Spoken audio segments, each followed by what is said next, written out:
He's done a video like that. He's got a list of tips. I'll talk a little bit about that. Panning it was really out of focus before. Yeah, it just got panned slow as hell. Oh, This is that's much better. and then if there's a certain point you want to autofocus on, you just point. And it'll refocus. Yeah, and Okay.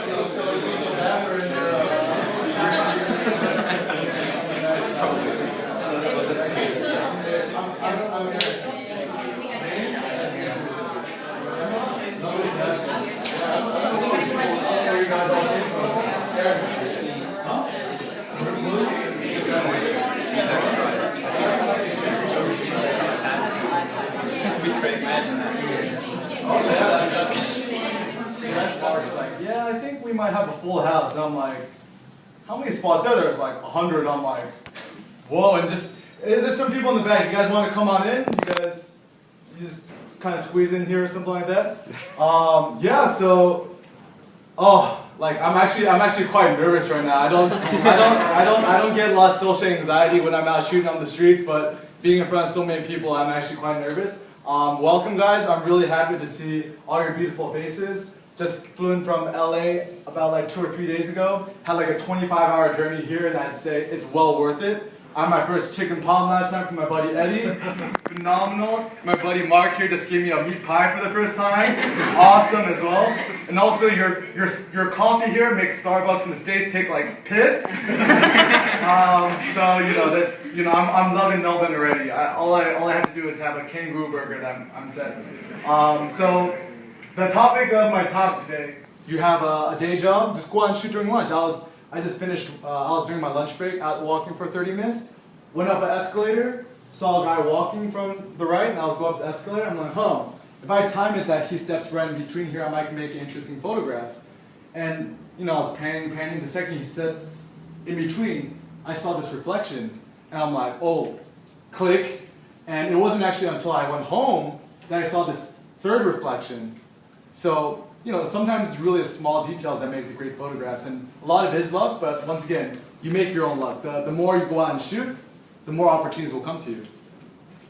Get so close with the camera and that person caught that attention, do you think it ruins that kind of emotion like that you're trying to get sometimes? For example, if I just pull the camera right up to you and they'll just be like, it's kind of like shocking, like there's not much meaning in it sometimes, do you find that? Or I have 2 answers for you. The first answer is, generally, I try to be fast enough so I actually take the photo before they notice me. Even though I shoot with a flash, the misconception is that flash is what causes a shock reaction. However, usually the flash goes off before they even notice you. So if you're walking down the street and they'll go bam, they're only going to notice me after I take the photograph, because I'm quite, if any of you guys have seen me shoot, I'm actually quite quick. And I use zone focusing, so I don't have to I just pre-focus, set it to f8, and I just click. Secondly, sometimes I like getting eye contact, so I'll wait for them to look at me and then I'll take the photograph. Or I have some photos I'll share with you that people react to me, not to me reacting to taking the photo, but me getting close to them and about to take the photo, and then they might make a reaction. Sometimes that's interesting too. But if you want to talk about on a more philosophical level, regardless of what you take a photograph of, just by taking the photograph, you're altering reality. For example, you guys are sitting together, right? I have the constant decision to just frame you, or just frame you, or frame both of you together. And depending on what my judgment calls a photographer, this is going to tell 2 totally different stories. So sometimes people say to me, what you're doing is not real street photography because you're altering the scene. But I'm like, just the fact that you taking a photo, you're altering the scene. And no photos really tell the truth or reality, because you decide what aperture to use. You decide to shoot in black and white. We don't see the world in black and white. You choose the shutter speed to use. You choose how to frame it. So I think it goes both ways. Sometimes I like it when they're not looking directly at me, and sometimes I like it when they're looking at me, and sometimes reacting to me. So, what do you think's in the bag? What's in the bag? Garbage. Garbage. Dry cleaning. Dry cleaning. What else? Huh? Horse's head. A horse's head. What else? Toys. What else? Body. A body. Maybe money. Money. Money, yeah. So I think that's one photo, that's why I think is a good photo, is that you have a photo that asks more questions than has answers. And this is another example of, is anyone here familiar with chimping? Darren, what was chimping? Oh, we're not gonna ask. Chippy is where you take a photo and then you check it afterwards. You're looking at the back of your camera. Right. So be honest with me. When you guys are shooting on the streets with a digital camera, right? Who does this? Click. Click. Click. Who does that? Be honest. Be honest. I do it too. I do it too when I'm shooting digital. So in street photography, one tips I'll give you is turn off your image review and don't chimp. Do you know why they call it chimping? Because you take a photo and you look at your LCD screen, then you go to your buddy, it's like, hey buddy, look what I got. Ooh, ooh, and then you just try to show off your images. And the bad thing about that is that you'll miss photo opportunities because you're looking more at the LCD screen than the scene around you. So this photograph I just took a photo a second before, and it wasn't that good of a shot, but I was like, oh, that's such a nice shot. I'm like enamored by my own shot. And then my buddy who was with me said, Eric, look at that guy. I'm like, huh? And I just took a photo instinctively. And had he not been there with me, I wouldn't have gotten this photo, so don't chimp. So I studied sociology in school, and to be quite frank, I consider myself first a sociologist and second a photographer. To me, the camera is a research tool to understand the society I live in and record it and make social statements. I think one of the things in photography that we should focus on is don't be so interested in taking interesting images. Think about taking meaningful images. You know, we all love our HDR, we all love our bokeh, we all love having really sharp lenses, this and that. But don't worry so much about that. Focus more on what's the story behind the image. What emotions does it give us to me? What kind of critique about society does it give me? You know, upon first look is just, you know, a really big lady with an ice cream stick. You know, that is part of the joke. But to me, on a deeper level, this is a critique about American society, about overconsumption. And also the sad thing is that oftentimes in the States, it's people of color who are overweight because they don't make as much money, they don't have access to healthcare, they don't have access to healthy foods. So if you guys have ever been in LA or the States, I mean, it's not uncommon to see people take 2 seats on a plane or 2 seats on a station. And to me, it's a really sad thing. So, you know, sometimes people are like, oh, you know, you're kind of a dick for just taking photos of fat people making fun of them.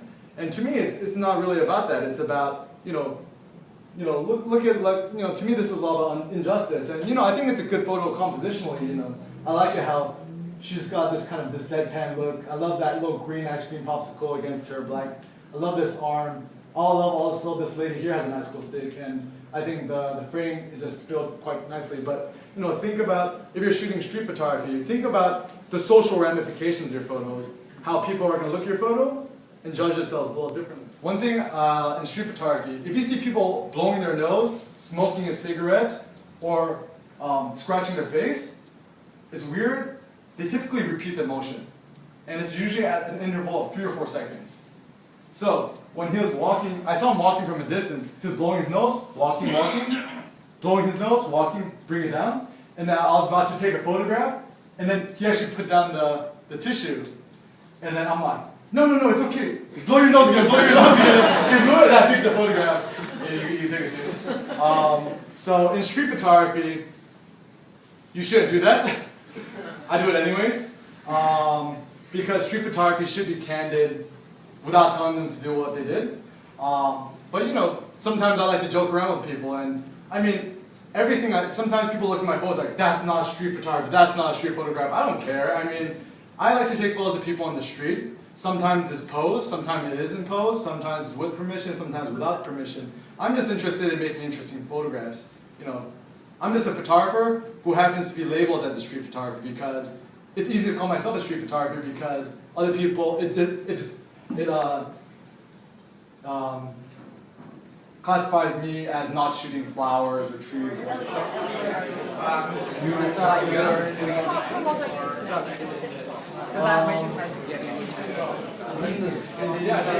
if any of you guys are free tonight, we're going to have dinner at the end of Shaken on Swanson Street at 7 p.m. So if any of you guys are free, feel free to stop on by and meet everybody else. I might not have time. I think I'll just be doing it here and then maybe shoot a little bit and then I have to go somewhere and then I'll go back. And so just give me a call. Why did I change the film? Good question. The reason I changed the film was that I think with digital it's too much instant gratification. They say that sometimes photographers mistake emotion. It's like something that's a really strange thing on the wall. Writing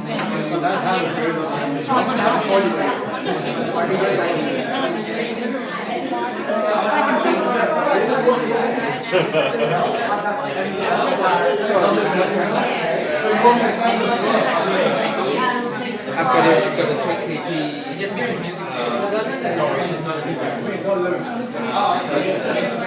I'll give you a little heart. The talk was okay. I was so nervous. I was up there. I'm so comfortable shooting street photography, but I get nervous being in front of so many people. She's not happy. Hipsters unite. Hipsters unite. That is great. I like the juxtaposition between that stomach and that. Yeah, I'll walk with you. No, I'm very. It's not. I think that's okay. You gotta keep it interesting. But yeah, I'm really glad that you enjoyed stepped in it. I'm happy to be free. Yeah, cool. Just keep in touch on Facebook and send me messages. Thanks so much. Right on. Hey, Eric. What's your name again? John. Yeah. This group, I've seen many restaurants coming to our town. When I saw one, Okay, I think I remember the email. I get a lot. I'm sure you get Just Geo. How's the talk? Yeah, it's good. I can smell you.